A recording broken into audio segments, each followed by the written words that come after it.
My wife's friend, Stuart, told me that. My wife has a lot of gay friends. Stuart's their leader. She has a lot of gay friends. And I don't like them.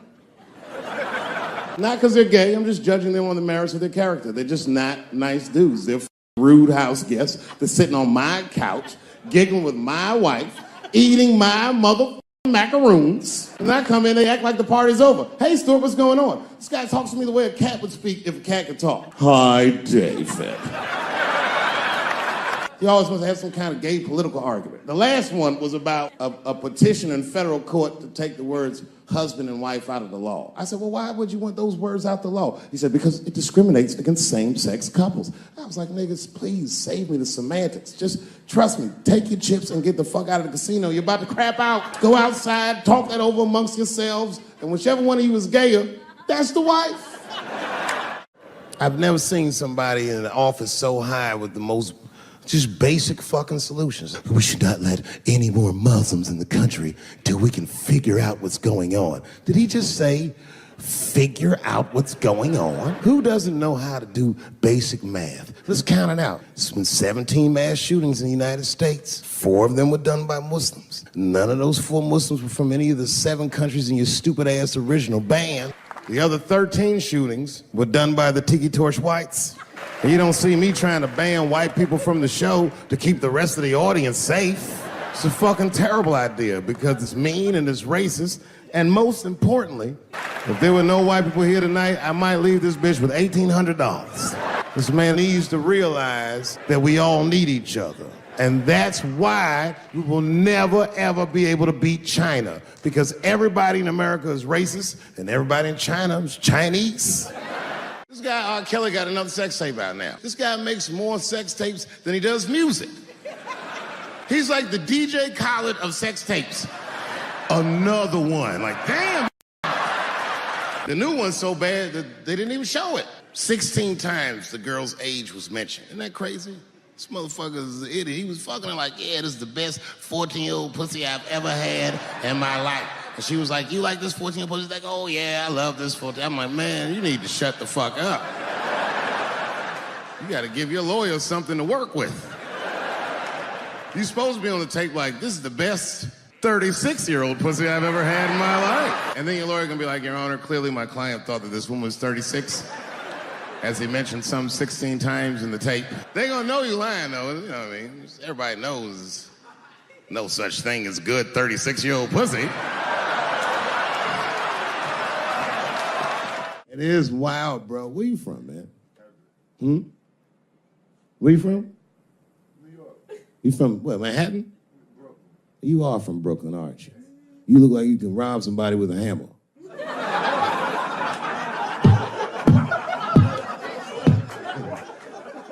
Brooklyn niggas rob you with shit they find around the house. I just got stabbed with a toothbrush. This nigga must be from Brooklyn. I'm fucking around. I think, okay, again, of all those letters, the T has the toughest road ahead. In fact, I think the T should stand for tough road ahead. They've got the longest mental gap to bridge. That's all I'm saying. Because, you know, whenever I see one of them T's on the street, I don't mind them, but I'll be like, man, I miss Bruce. I'm sorry, guys. I'm 42. I remember Bruce Jenner. Before the Kardashians, before all that, this motherfucker was a white American superhero. It was amazing. He was beating Africans at track and field. We'd never seen anything like it. He was on my cereal box growing up. You know how much of that cereal I ate, nigga? I didn't know he was gonna do that. I knew before you guys knew. I heard things on the street in Hollywood. You know, you just be out, see people. Hey, what's up, Kanye? Why the long face? Nigga, you'll see. I got 2 mother-in-laws now. There was a big dance coming up in the middle school. I was 12 years old. I said, Dad, can I go to the dance? He said, of course you can go to the dance. I want you to get out and meet some more kids. I said, great. It costs $3 to get in. And my dad said, ooh, sorry, son, I don't have it. I was like, what the fuck? You don't have $3? Well, then how are we alive, Dad? Dad said, if you want to go to the dance bad enough, I'll tell you what. If there's some money in the change jar, get the money from there. I was 12 years old. That's what I did. I showed up to the dance early. There's a long line of kids waiting behind me while I'm at the door trying to count out 300 pennies to get inside. I will never forget this shit as long as I fucking live. Oh, man, you know, if you've been poor, you know what that feels like. You ashamed all the time. Feels like it's your fault. And all them kids was laughing, ha, ha, ha. Look how poor Dave Chappelle is. Like, when I think back at it, that's really the only time in my life that I ever thought to myself, I should kill everybody at school. No, this is what I mean. Okay, look, okay, you're an Asian dude. No, I say this with no disrespect, but we're all Americans, right? And we can agree that America has a huge body count all over the world, but nowhere more than Asia. Literally, if you look at history, recently, we have bombed the masculinity out of an entire continent. We dropped 2 atomic bombs on fucking Japan, and they've been drawing Hello Kitty and shit ever since. There's a lot of lady boys in the wake of our bombs, and I know these things because my wife is Asian. She's Filipino. All right, well, okay, so that explains it. Now you know why you see me at all those Filipino events. I'm not there picking up pussy, I'm dropping some off.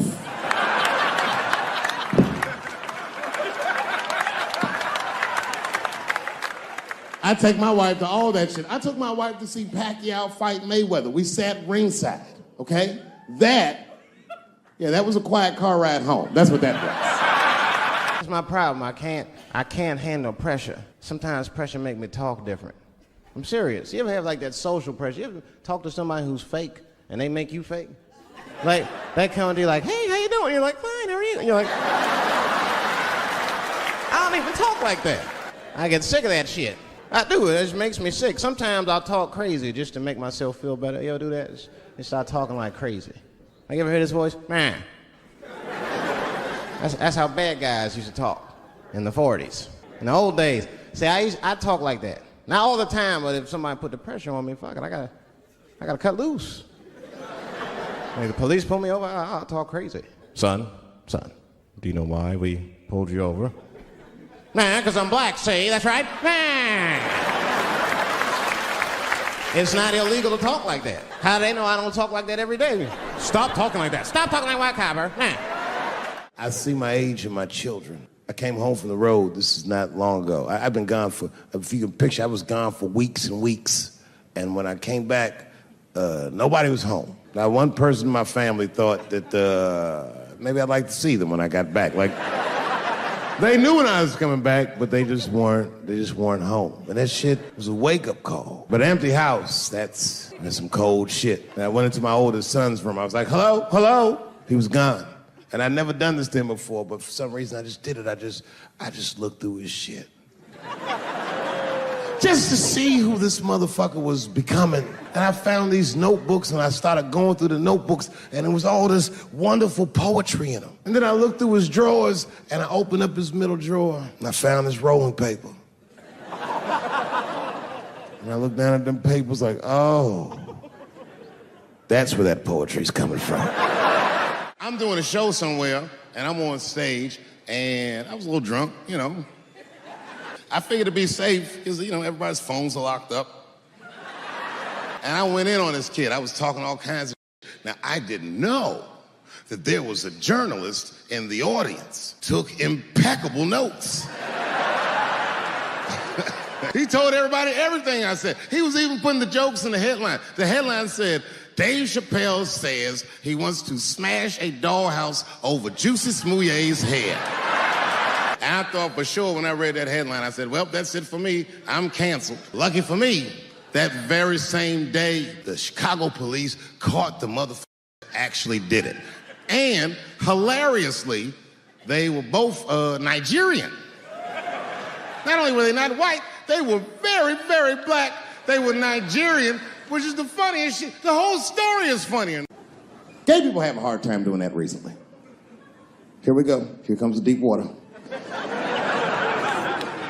No, recently I've noticed that. I noticed it with that Manny Pacquiao controversy. Yeah, no, it was now in the gay community's defense, Manny Pacquiao said some outlandish shit about gay people.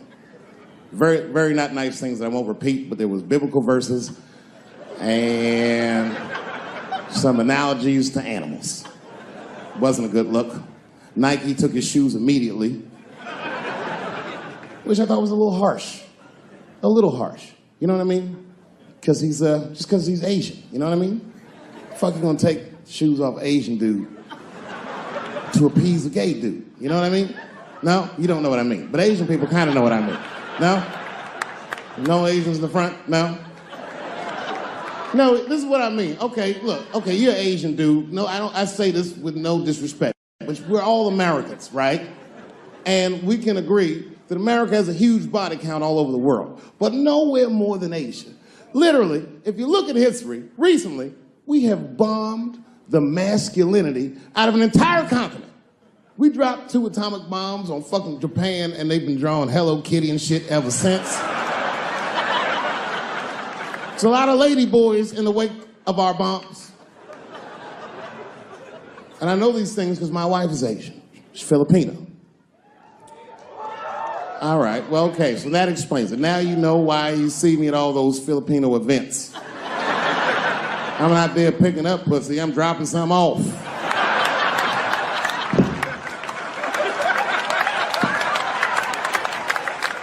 I take my wife to all that shit. I took my wife to see Pacquiao fight Mayweather. We sat ringside, okay?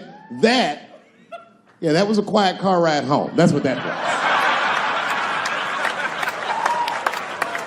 But if you know what's popping in the Philippines, you know that they got a whole generation of kids in the Philippines growing up without their mothers.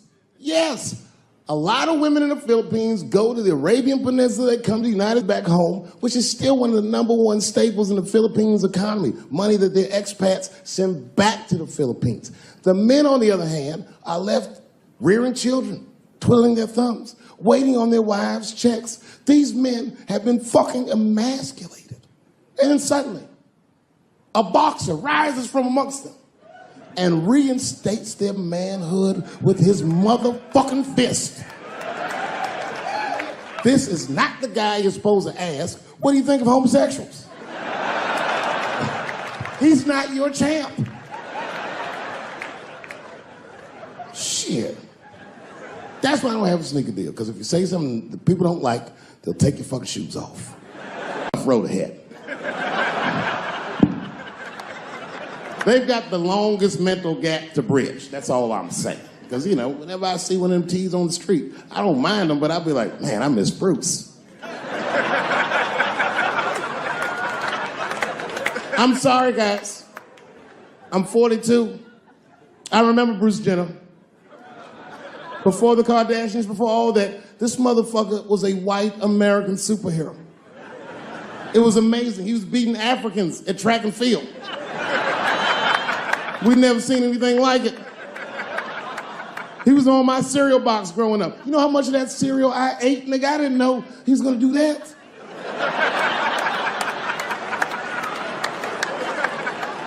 I knew before you guys knew. I heard things on the street in Hollywood. You know, you just be out, see people. Hey, what's up, Kanye? Why the long face? Nigga, you'll see. I got 2 mother-in-laws now. And when I heard he was gonna do it, I was scared. I didn't think the public was ready. I didn't think the media was ready. And you know what? I was wrong. Never seen anything like it. Welcome to the world, Caitlin. So long, Bruce. Hello. Somebody called me a nigga in traffic last Wednesday. It's so long, it takes a minute.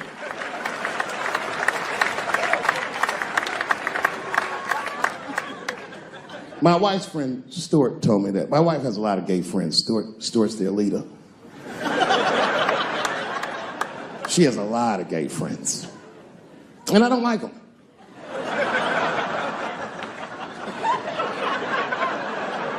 Not because they're gay, I'm just judging them on the merits of their character. They're just not nice dudes. They're fucking rude house guests. They're sitting on my couch, giggling with my wife, eating my motherfucking macaroons.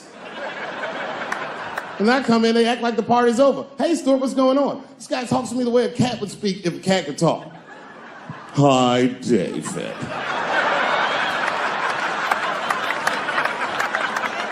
Stuart, what's all the beef, man? What's going on? He always wants to have some kind of gay political argument. The last one was about a petition in federal court to take the words husband and wife out of the law. I said, well, why would you want those words out the law? He said, because it discriminates against same-sex couples. I was like, niggas, please save me the semantics. Just trust me, take your chips and get the fuck out of the casino. You're by the side, talk that over amongst yourselves, and whichever one of you is gayer, that's the wife.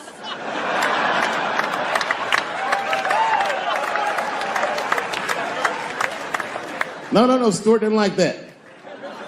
Stuart educates me about this movement, you know what I mean? I didn't even know shit about it. He told me it's called LBGTQ.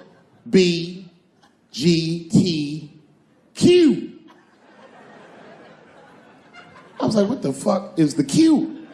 Does that even make sense, Q? Turns out Q was like the vowels. That shit is sometimes Y. It's for gay dudes that don't really know they're gay. You know what I mean? Like prison fags who are like, well, I'm not gay, nigga. I'm just sucking these dicks to pass the time. I'm not G, I'm Q. Ugh.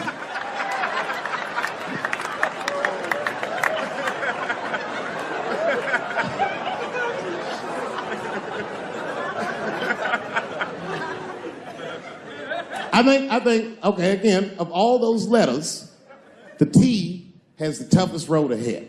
In fact, I think the T should stand for tough. If Martin Luther King had a sneaker deal, we'd still be on the back of the bus. They always true, the Nike exec would come up, hi, Martin, we need you to tone down the talk of civil rights and blacks being humans. It's upsetting our southern distributors. But I don't understand. I thought that's why I had a sneaker deal in the first place. Not quite. Really, it's a walking shoe, and we like the marching, but try to understand. Fuck that shit. You know, I get it, though. I understand why gay people are mad, and I empathize. You know what? I'm just telling you, this is a black dude. I support your movement, but if you want to take some advice from a Negro, pace yourself. These things take a while. Just because they passed the law doesn't mean they're gonna like it. Brown versus Board of Education was in 1955. I was shocked. Is this happening? Wait a minute, is this a time in American history when an American can make a decision for themselves, and even though other Americans don't understand it, they'll support it and let this person live a happy life? Is this what's happening? If it is, then good for America. That's Dave Chappelle, the American. Although Dave Chappelle, the black American, he was a little jealous. I was like, how the fuck are transgender people beating black people in the discrimination Olympics? If the police shot half as many transgenders as they did niggas last year, it'd be a fucking war in LA. I know black dudes in Brooklyn, hard street motherfuckers that wear high heels just to feel safe.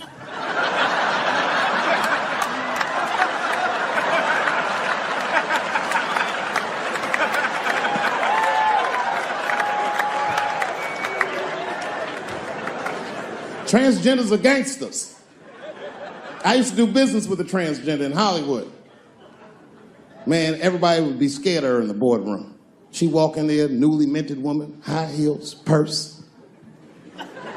Shit.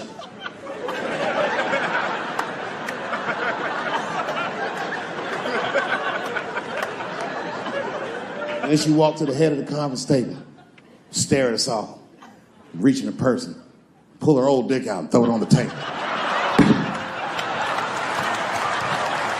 Let's talk business, gentlemen. Ah!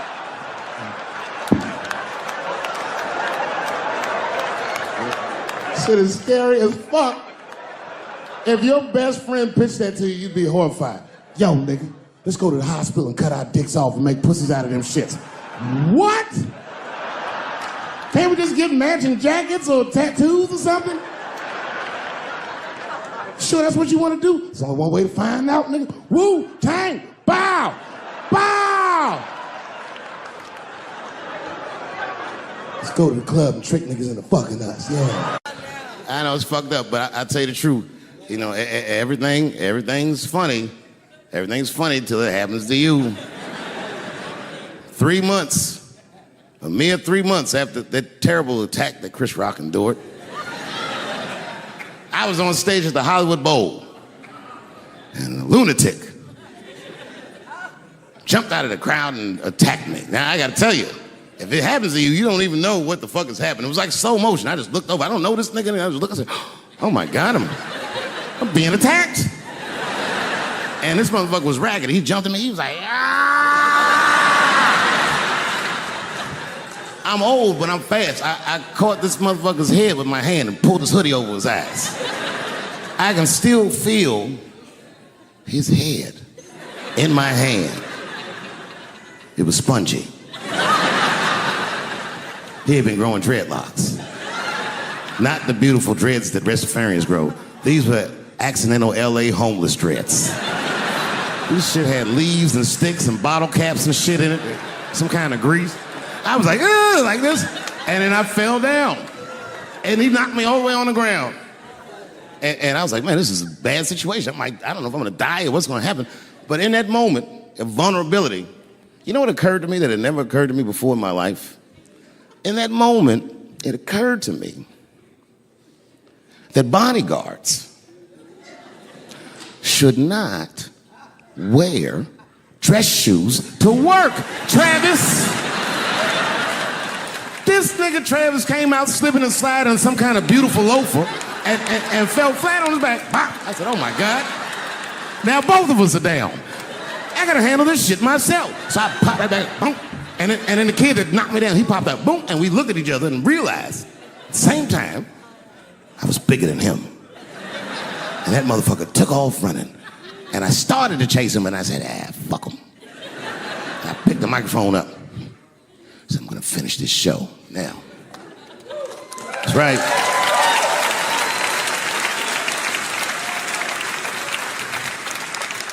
For 3 months before that, I'd been making fun of Chris Rock. And people would ask me all the time. They'd say, Dave, what would you do if you were Chris Rock and Will Smith slapped you in the face? And to this day, the answer is the same. Well, I don't know what I would have done. I've never been in a situation that extreme. But I do know now what Will Smith would not have done. And that is enjoy the rest of his evening. Man, listen. We gave that kid a good while. We was whooping his ass. Not we, I mean, I was on stage trying to think of a joke to tell, but they was beating this nigga up right behind me. Everybody could see it. Everybody could see it. And I'm sitting up there trying to think of what to say. And I'm tongue-tied. Me, of all people, can't think of anything to say. Look at my karma. Just that moment. Of all the people in the world, Chris Rock walks from backstage, walks up to me in front of 20,000 people, grabs the mic out of my hands and looks at the crowd and goes, was that Will Smith? Man, motherfuckers fell out of their chairs laughing. I was standing there looking stupid. I was fucking furious because I'm thinking in my mind, nigga, this is my attack. You got attacked 3 months ago. Now you have jokes. So I snatched the mic back from Chris and tried to get one off, but my shit did not go good at all. I didn't know what to say. I was just like, it was a trans man. And the crowd was like, boo. This is LA, we like trans people, boo. I know, I felt so bad. I felt so bad. But I know why he did it. You'd have to be there to understand, but man, when that guy tackled me, it was like it's like a movie or something. You gotta picture this. Picture a famous person you like. Every famous person you could imagine was at that show. It was like the biggest night that Hollywood had ever seen. And when that guy tackled me, he cleared the bleachers. I had to watch the tape afterwards to know this happened, but as soon as he tackled me, Jamie Foxx was the first motherfucker that jumped out of the crowd. He was wearing a white cowboy hat like he knew this shit was gonna happen to him. Never seen this nigga in a cowboy hat before. And Jamie started chasing that motherfucker around like any given Sunday. And that kid was fast as shit, was juking and shaking, and he broke Jamie's ankles, and he just kept running. And then Jon Stewart from The Daily Show ran from backstage and jumped at this motherfucker like Super Jew. He was like, ah! And the kid seen John coming, so he jumped back, and John went flying that way. And this kid was fast, and then he turned around. He sees the emergency exit. He starts running for the emergency exit. Just before he got to the door, motherfucking Puff Daddy from Bad Boy Records jumped in front of the door. That nigga was like,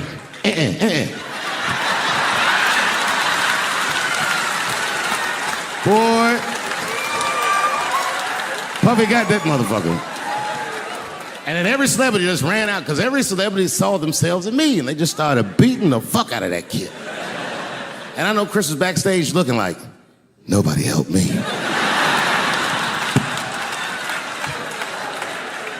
Everybody hates Chris.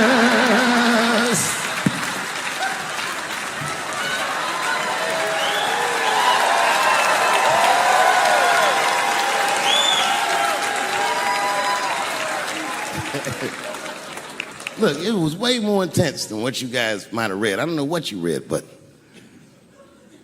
the kid, while we was beating on him, reached in his waistband, pulled out a .22 caliber pistol. That shit was mayhem. Everybody started screaming, oh my God, he's got a gun, he's got a gun.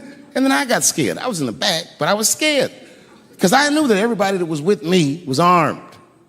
Yes, if they had shot and killed this kid on stage at the Hollywood Bowl, like I pay you to do, Travis.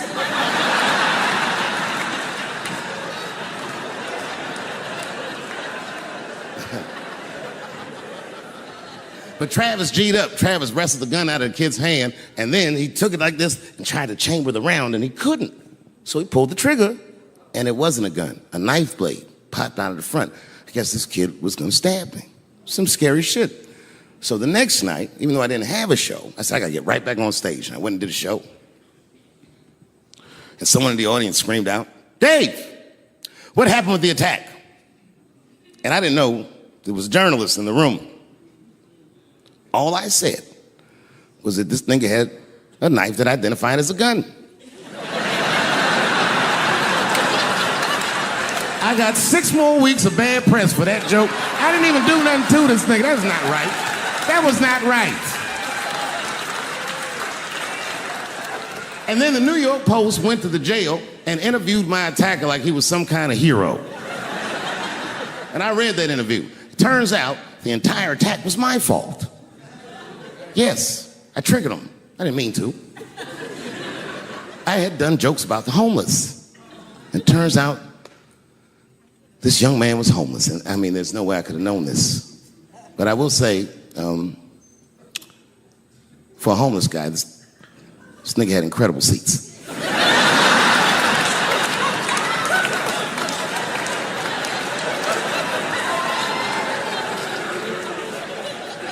Oh, and they said I triggered him because I had done LBGTQ jokes, and it turns out this fella was a bee.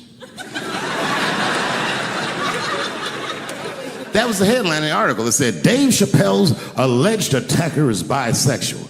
I said, alleged attacker? This motherfucker definitely attacked me. I'll show you the tape. He's allegedly bisexual. I'm gonna need to see him suck somebody's dick before I believe the rest of this article.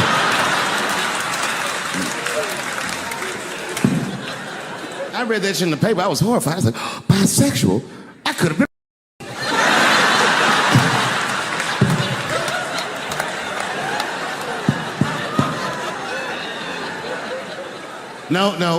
No, you know what though? It's not funny because after all that madness ensued, I went to the hotel room. I was by myself and I opened the door and my wife was in there alone. She was sobbing, like sobbing.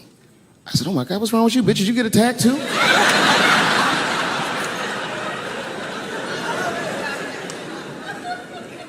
And she's crying. She said, oh my God, David. She said, if you had died tonight, me and the kids would have nothing.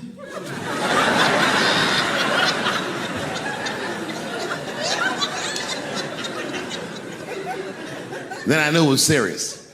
So I sat down on the bed next to her. And I reached in my pocket, I pulled some keys out that she had never seen before. She said, what are those keys?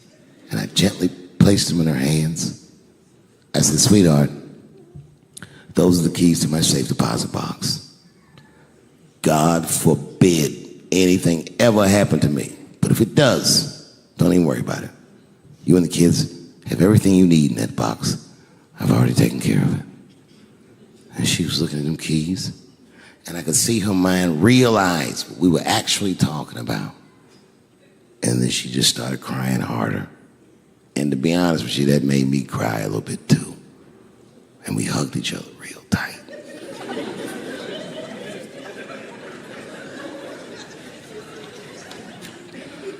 Do you know this bitch looked in the box while I'm alive and well? Who does that? Oh my God. And then she was mad at me. She said, God damn it, David, I opened that box. I said, you did? She said, yes, I did. And there was nothing in there.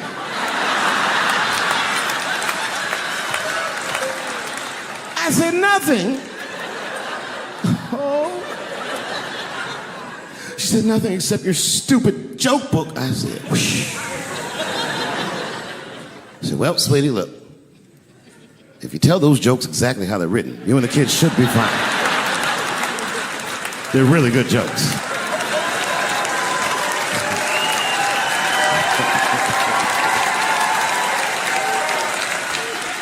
She's like, good jokes? What is this shit? Come join me in my watery grave. No, you gotta roll your throat.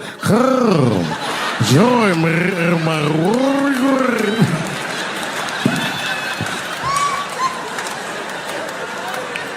And me and her, like, we weren't arguing, but you know what I mean? She was just like, you need to stop doing that. And then I tried to change the subject. I go, how is school going, boys? And my sons tell me, well, we didn't have school today, technically. I'm like, well, what's going on? He said, well, there was like a school shooting drill. I never heard of this. You know what this is? They have drills that they make kids do where they practice what to do if somebody comes to shoot up their school. I'd never heard that before. I was like, what the fuck? Then I had to tell my sons the truth. I didn't want to tell them this shit. Son, listen to me. Fuck that drill. If somebody comes to your school and wants to shoot it up, I'm just gonna be honest with you. You probably gonna get shot, nigga. I'm just being real. You got a famous dad. I talk a lot of shit. They're gonna be gunning for you, little buddy. Just stay low and run in a zigzag pattern and don't try to save anybody, son. Do you understand me?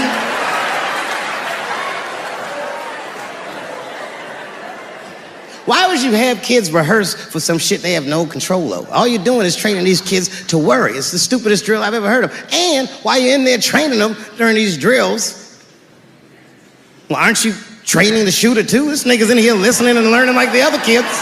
Sitting in the back. Where are we supposed to meet?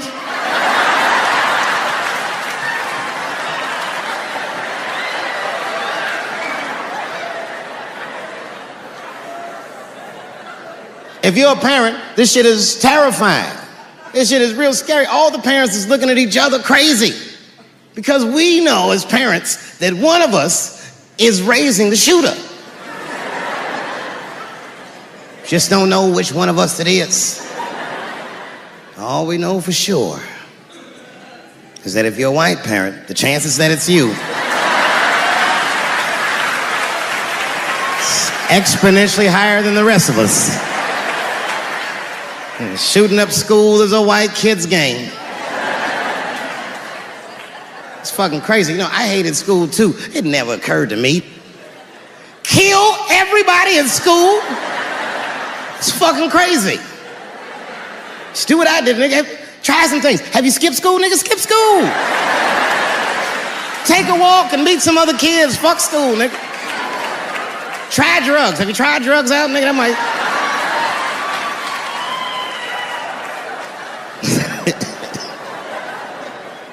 Some scary shit. I've given this a lot of thought. I don't see any peaceful way to disarm America's whites.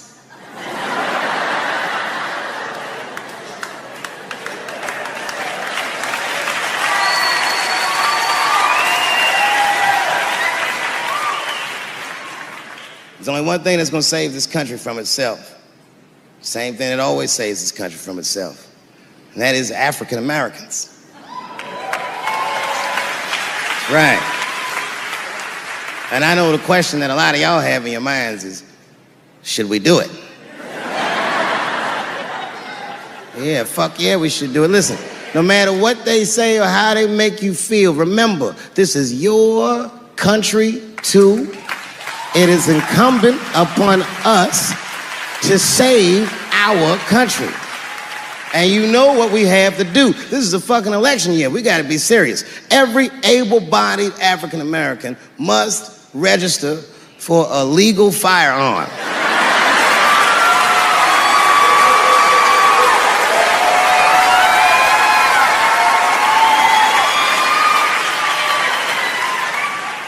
That's the only way they'll change the law.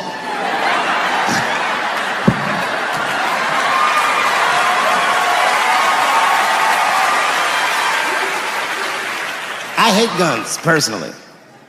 I can't stand them. Yeah, but I have several.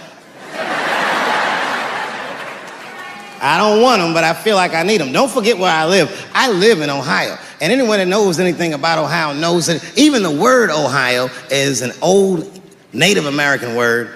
It means, literally, land of poor white people.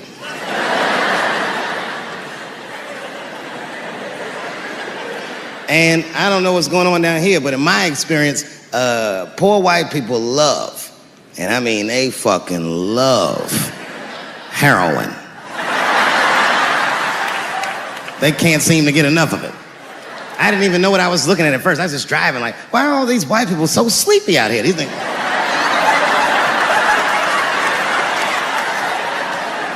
It's really bad. As a matter of fact, I was coming out of a nightclub the other night in Dayton, and I'd parked my car in the alley, and no one was out there. I didn't have no bodyguards or nothing. I was home. I figured everything was fine. And as soon as I opened my car door, all by myself, suddenly one of these heroin-addicted whites just pops out of a trash can. It scared the shit out of me. I screamed, ah!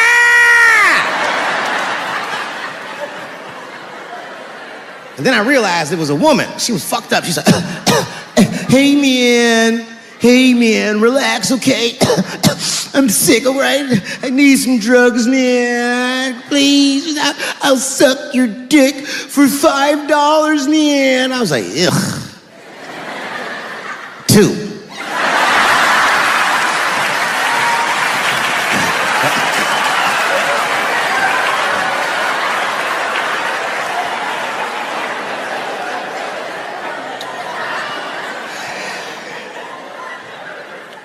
Obviously, I'm joking.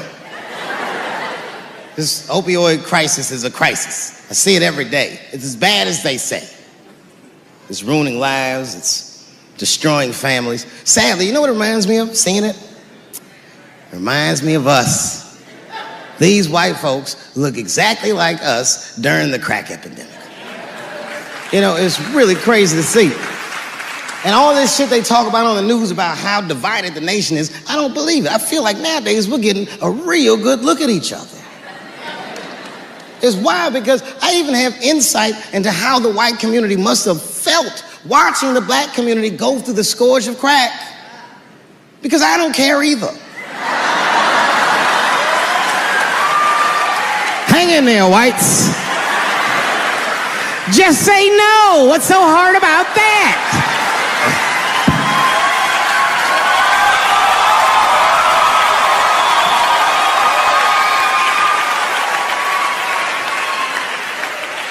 Remember when y'all said that to us? But it's okay. There's no grudges. Now you finally got it right. Once it started happening to your kids, you realize it's a health crisis. These people are sick. They are not criminals. They are sick.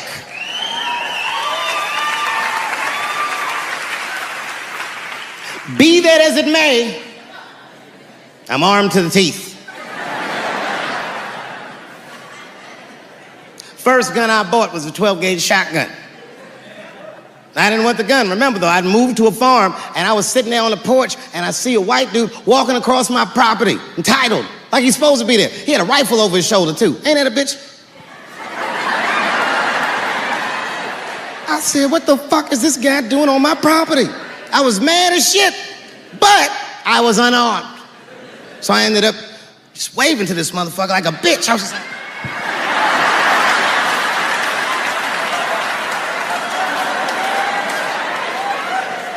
And as soon as he got far enough away, I ran to my car and sped to Kmart. This is in a rural white area. And remember, I was nervous because the guy was on my property. I'm black and I was sweaty. You know what I mean? And I ran to the gun counter, black and sweaty, sweating and black. And I looked up at the nigga, I was like, I look like a slave or something. I said, I need a gun immediately, like that, just like that. The guy didn't answer, no questions. He just grabbed a 12-gauge shotgun, handed it to me. I'd never even held a gun before. I'm not a dummy. I'm like, well, I need some bullets too. And the guy reached under the counter, put 2 box shells on the counter. He said, all right, buddy, which box do you want? And I didn't know. One box had a picture of some ducks on it. The other box had a picture of some deer.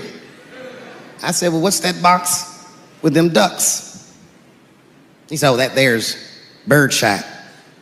And then he goes just like this, I'm not exaggerating, he goes, that won't kill a man.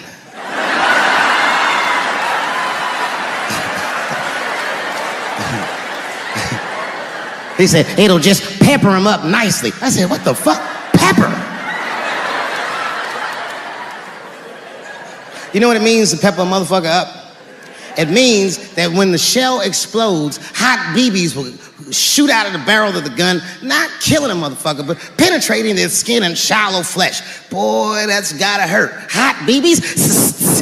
Ha ha! Remember when Dick Cheney shot a motherfucker in the face and he lived? That was birdshot. I said, well, what's that box with the deer on it? He goes, oh, that there's buckshot. That'll put a hole in the goddamn truck if you wanted to. Dave Chappelle.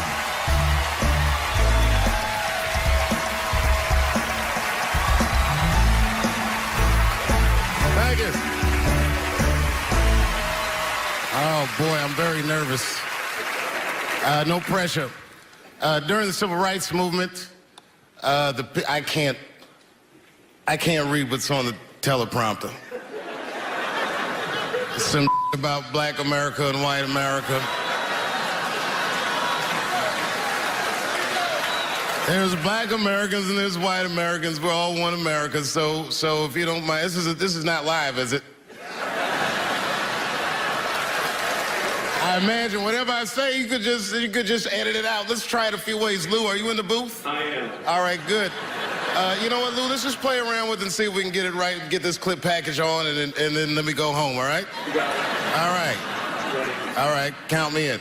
5, 4, 3, 2, 1. Wu-Tang. I'm just with you, Lou. Let's do it again. We're gonna do it again. We'll get it right. Here we go, Dave.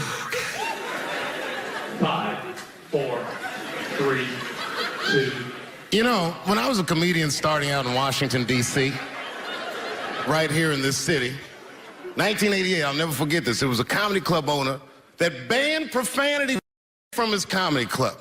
He said it offended his audience, and this was a cause of major concern for all the comedians in the circuit. And we all called a meeting, and we had the owners come, and it was the club owners, and it was the comedians. It was the classic labor dispute. The club owners laid out their case. There cannot be profanity in these clubs because that offends people. And there's a comedian who's still a good friend of mine to this day. He lives right here in Washington, D.C. He stood up and he said, he's black, I should tell you because it's important to the story. He says, I use profanity because I live a profane lifestyle. He says, I don't have an insect infestation in my house. I have roaches.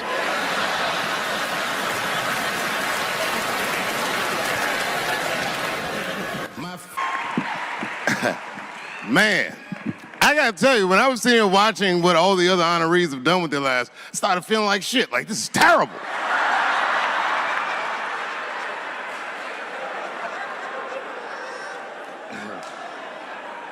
And then Bobo brought me up and started out good with that Ali picture, and then it just... But that coloring book that was in the picture, I know the Ali's are here, that coloring book, my mother has it. And Champ, he signed it. You know, the greatest, he signed it, Muhammad Ali. And his sparring partner was there that day. And his sparring partner signed it, said the next heavyweight champion in the world, Larry Holmes. And he was. And 2-year-old Dave Chappelle colored all in that shit and just ruined the book.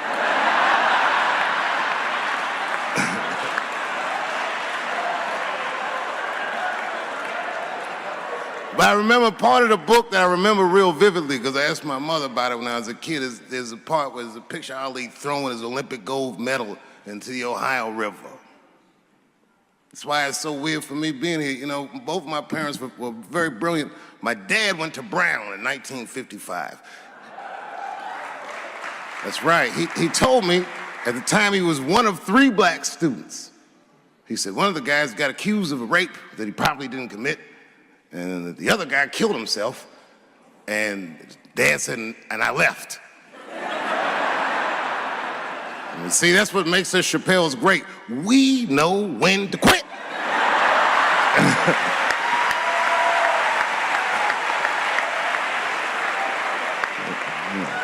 They all just live to fight another day.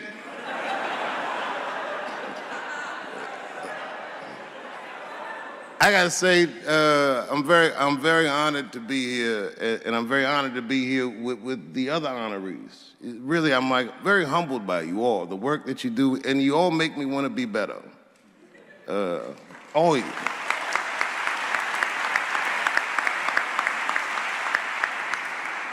And you know, I was gonna stop doing stand-up for a while because 4 comedy specials in a year is like, that's a lot, you know. But you know, shout out to my colleagues in comedy. I just want to say that in a way, this for me belongs to my mother primarily, who was an African American studies professor, and a lot of the content that I say, she raised me well. I'm not an uninformed person. But also, you know, my colleagues in comedy, like comedians have been getting beat up pretty bad recently, and we're somehow nowadays expected to speak with the precision of attorneys or politicians. We are not.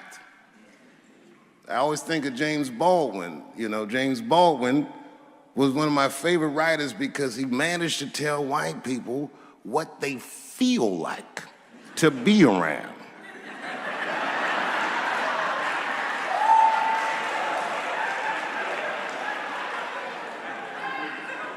So I ain't gonna hang up my gloves yet. I think I got one more special in me. So to quote Baldwin, God gave Noah the rainbow sign. There's no more water, it's the fire next time. Thank you very much. Boy, this comes as a complete surprise.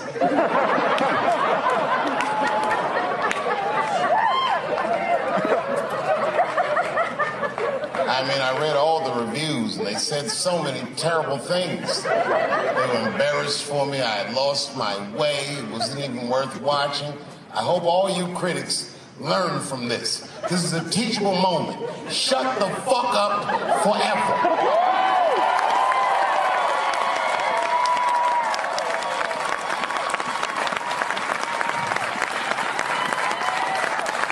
Two in a night. These aren't them. These are the ones I want for the other ones, motherfucker. I would like to thank my editor who was nominated. Unfortunately, he did not win, but I couldn't have been more honored to work with Jeff Urin.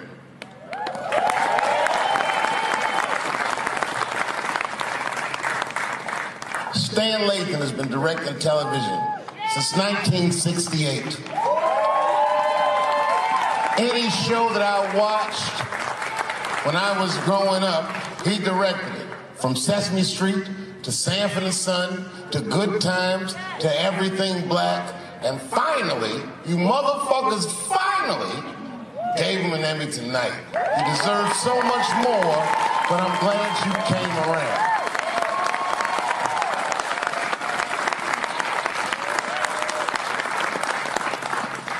I'd like to shout out all the other nominees tonight. Tiffany Haddish and Patton Oswalt and Hannah Gatsby and Brother Mulaney. You guys are an inspiration to me, and I'm honored to be nominated with you. I'm sorry that you didn't win tonight, but who gives a fuck anyway? It's a special night because comedy gets to be itself. It's all we've ever wanted. I hope the war is over. We good? And as always, I love to thank my wife, Elaine.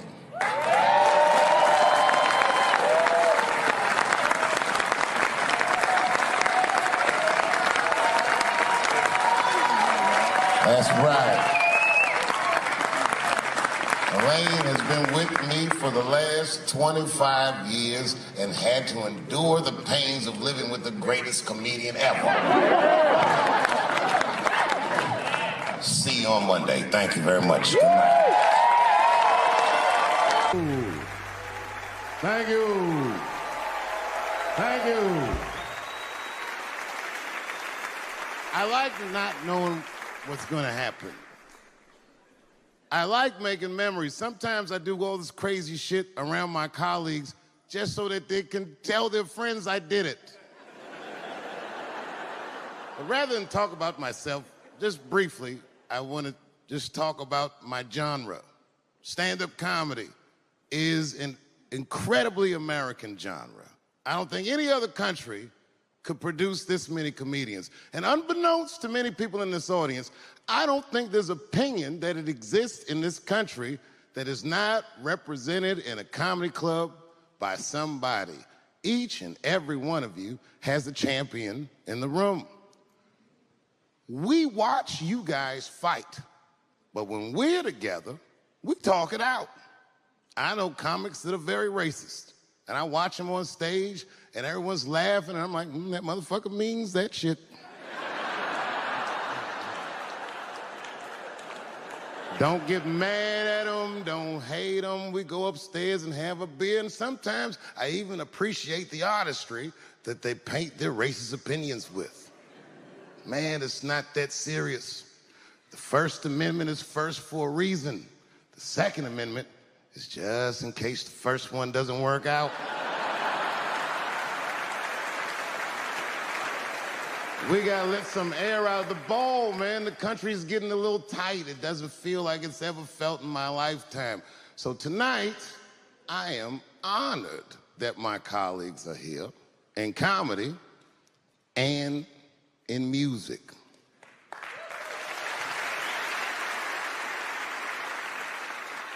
And I want everyone in America right now to look at me. Look at me smoking indoors.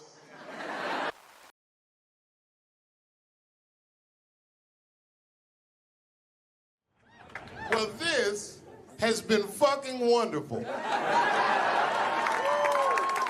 I don't know what to say, man. I don't even want this night to end.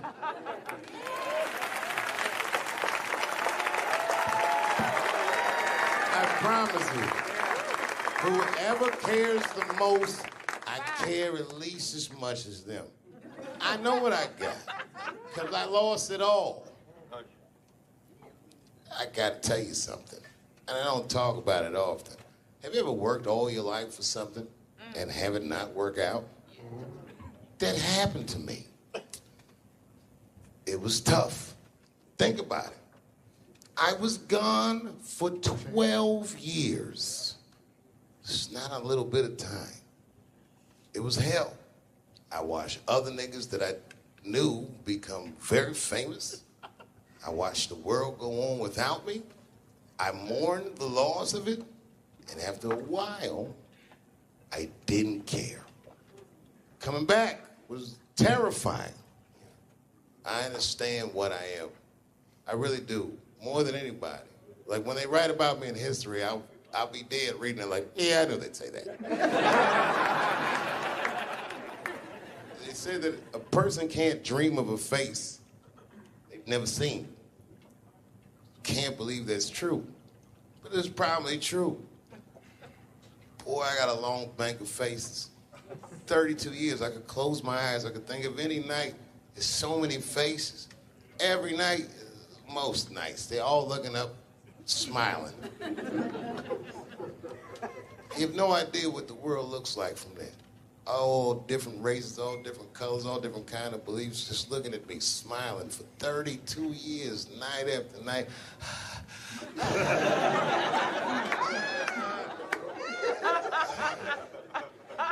No comedian take that for granted.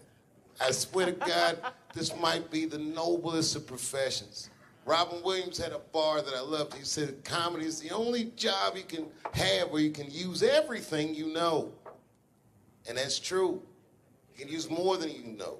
If you use what you think, use it. Don't be afraid.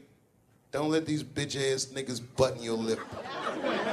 Say it anyway.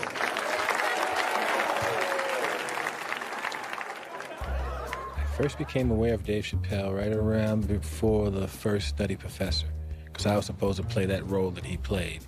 And then I kind of saw him, and I was like, hey, that guy, right, that kid would be funny playing that role. I try to be peaceful, but now it's time for Reggie to karate-size your ass. Woo! Dave is so much smarter than everyone. Like, Dave is one of the most, maybe the most intellectual comedian ever. It took us 400 years to figure out as a people that white people's weakness the whole time was kneeling during their national anthem. That's a brittle spirit. That's right, nigga. On the rock, it's regular. Ah! Ah! What are you doing, nigga? Stand up! He stretched the art form and his impact on the culture. He is the voice of his generation, without question. Nobody's even close to him. No, I've had to learn, and that's where Dave Chappelle has been a wonderful friend and mentor. What did Chappelle say to you that helped you with that? Chappelle said to me, we were doing a show at Radio City together. It was during his run, right? And I was on one of the shows, and he said to me, I said, man, what am I going to tell these? Because I was like, I'm going to do comedy before Dave Chappelle. I was like, Dave, what am I even doing here? And Dave said, and I said, I don't even know if I'm funny enough to be here. I said, you're nice, and I think I'm a really funny guy, but what am I doing here? And Dave said, look, man. He said, you don't understand something. He said, you're not here because you're funny. He says, I know 100 funny motherfuckers out there. He said, you're here because you're interesting. And he said, anyone can be funny. Not everybody can be interesting. Not everyone can make an audience listen to what they're saying.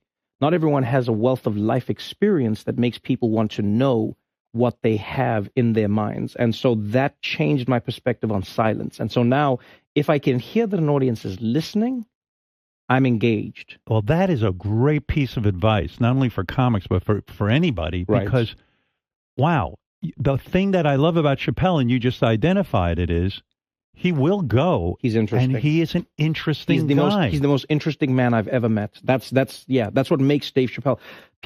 Many people are funny. There's a lot of funny stand-up comedians all over the world. Yes. But what makes Dave Chappelle is that he is interesting. It's how he sees the world between the jokes. But all jokes aside, Kevin Spacey shouldn't have done that shit to that kid. He's 14 years old and was forced to carry a grown man's secret for 30 years. Jesus Christ, he must have been busting at the seams with that one. The saddest part is, if he were able to carry that secret for 6 more months, I would get to know how House of Cards ends. Loved was, I can't believe that I've been in this business long enough that we're like the older guys now. It always blows my mind that I'm like 5 years older than Dave Chappelle, because he was already a made guy when I came in.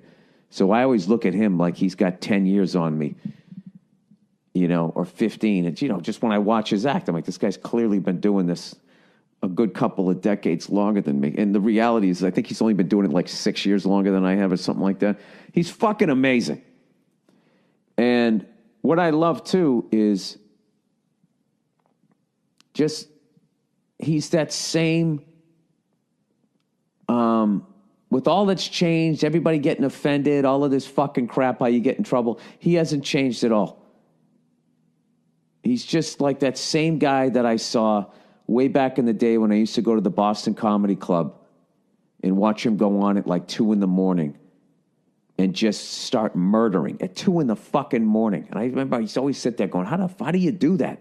How are you that funny at 2 a.m. in front of a crowd that gave up on the show like an hour ago, and they're tired and they just want to go home? That second he steps on stage, boom, he just starts fucking killing. Dave's a beast. Dave's a beast, man. That's the only man that puts a little fear in my heart. I'm like, okay, it's real. What's he doing? Do you watch him? Do you watch him? Totally. You study? Totally. I got Chappelle. I got an app. I follow him. I'm like, you know, my man Prince Paul always says, competition keeps you in condition. True. You know? So yeah, that's my man right there. The other real special shout out I gotta make, because none of this would have been possible on any level without this person, is my mother. Mom. My mother. Mom. You have no idea what I put this woman through. If you had just given birth to me, that would have been more than enough. But the fact that she raised me and raised me well, we had a real oral tradition in our house. I knew the word griot when I was a little boy. A griot was a person in Africa who's charged with keeping the stories of the village. Everyone would tell a griot the stories, and they would remember them all so that they could tell future generations. And when they got old, they'd tell them to someone else. And they say in Africa, when a griot dies, it's like a library was burnt down. And my mother used to tell me, before I ever thought about doing comedy, she said, you should be a griot.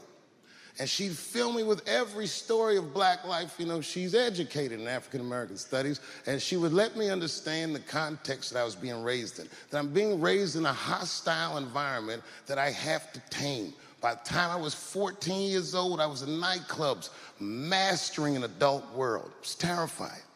The crack epidemic was going on, and my mother would hear gunshots outside and be scared to death. Maybe it's my son. But early in my career, if you remember, Mom, you used to sit in the club with me. She'd do a full day of work. You'd be back there falling asleep, just waiting for me to go on. She would watch my show every night. Do you know how long that car ride is home?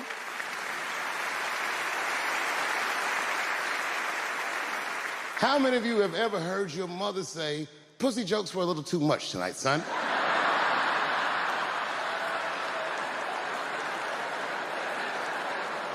I was a soft kid. I was sensitive, I'd cry easy, and I would be scared to fist fight. And my mother used to tell me this thing, I don't even know if you remember, but you said this to me more than once. You said, son, sometimes you have to be a lion so you can be the lamb you really are. I talk this shit like a lion. I'm not afraid of any of you. When it comes word to word, I will gab with the best of them, just so I can chill and be me. And that's why I love my art form, because I understand every practitioner of it. Whether I agree with them or not, I know where they're coming from. They want to be heard. They got something to say. There's something they notice. They just want to be understood. Love this genre. It saved my life.